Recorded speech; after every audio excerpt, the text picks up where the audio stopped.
अतिवृष्टी आणि पूरग्रस्त शेतकऱ्यांना शासनाने मोठा दिलासा देत जून ते सप्टेंबर 2025 या कालावधीत झालेल्या नुकसानीपोटी प्राप्त सुमारे 29 कोटी रकमेपैकी 10,18,78,000 रुपये इतकी मदत थेट शेतकऱ्यांच्या बँक खात्यात जमा करण्यात आली आहे। यामुळे जिल्ह्यातील शेतकरी वर्गाला मोठा आधार मिळाला आहे।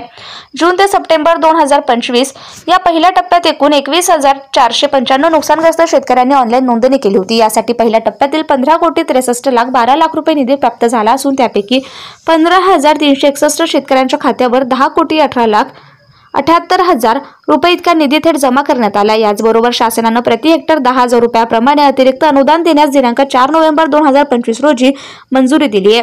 यासाठी सध्या 13,26,57,000 रुपये निधी प्राप्त झाला आहे। तर ऑक्टोबर 2025 मधील अवकाळी पावसामुळे जिल्ह्यातील सुमारे 11,621 शेतकऱ्यांचे प्राथमिक अंदाजानुसार 7,045 हेक्टरवरील शेत पिकाचं नुकसान झालं असून त्याचे पंचनामे करण्यात येत आहेत।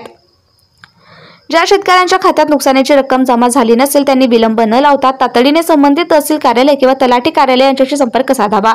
बँक खात्यात काही तांत्रिक त्रुटी असल्यास किंवा बँक खाते नोंदीत नसून निधी परत गेला असल्यास त्वरित आवश्यक कारवाई करून घ्यावी। निधी मिळण्यापासून कोणी वंचित राहू नये यासाठी प्रशासनाने पूर्ण सहकार्य राहील असे आवाहन जिल्हा आपत्ती व्यवस्थापन प्राधिकरणाचे प्रमुख तथा जिल्हाधिकारी अभिशांत पंडा यांनी केले।